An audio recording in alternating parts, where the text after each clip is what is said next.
तैफी बुट की मौत की खबर आपने सुन ली, लेकिन अगर आपने उसका पस मंज़र जानना है तो आपको 1990 की दहाई के लाहौर में वापस जाना होगा। जैसे हम बम्बई अंडरवर्ल्ड पर बनी फिल्में देखते हैं, तकरीबन वैसे ही हालात इस वक्त लाहौर में थे।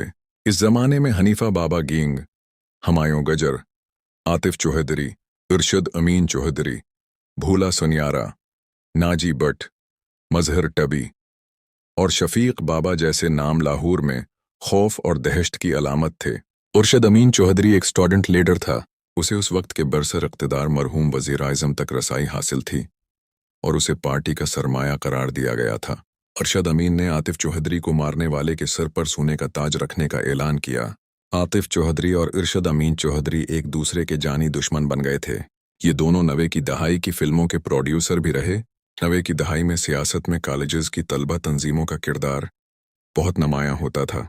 इस वक्त कॉलेज के आम तलबा से भी लोग डरते थे।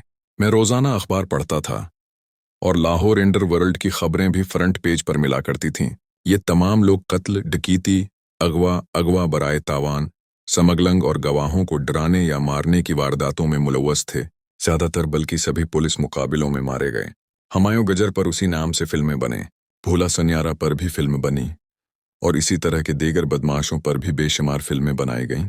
जगह गजर फिल्म भी हुमायूं गजर की जिंदगी से मुतासिर होकर बनाई गई थी। वो दुकानदारों से अपने नाम पर पैसे लेता था। बाद में भत्ते को ही पंजाब में जगह टैक्स कहा जाने लगा। आपने देखा होगा कि कराची में भत्ते को भत्ता कहा जाता है, लेकिन पंजाब में आज भी उसे जगह टैक्स ही कहा जाता है। इस जगह बदमाश पर भी बेशुमार फिल्में बन चुकी हैं। 90 की दहाई के जिन बदमाशों का मैंने जिक्र किया, इन सब का लाहौर की फिल्म इंडस्ट्री से बहुत गहरा ताल्लुक था। इनके पास पैसा बहुत ज़्यादा था, इसलिए उनका बाजार हुस्न में आना जाना भी आम बात थी। अदाकारा नरगिस मुल्क से भागकर वापस आई तो उसके बाल काट कर गंजा कर दिया गया। लेकिन तैफी बट ख़ानदान और बुला टरका वाला ख़ानदान की कहानी कुछ मुख्तलिफ है। तैफी बट का ख़ानदान दुकानदार था, जबकि अमीर दीन के ट्रक चलते थे। कारोबार ज़्यादा था, इसलिए बुला टरका वाला मशहूर हो गया। एक मामूली दुकान पर कब्जे के चक्र में तैफी बट और बुला टरका वाले ख़ानदान में दुश्मनी शुरू हुई। 1994 में बुला टरका वाले के कत्ल की खबर अखबार में छिपी। FIR में तैफी बट का नाम दर्ज था। फिर 2010 में बुला टरका वाले का बेटा टीपू टरका वाला भी कत्ल हो गया। FIR में उसी खानदान का नाम था।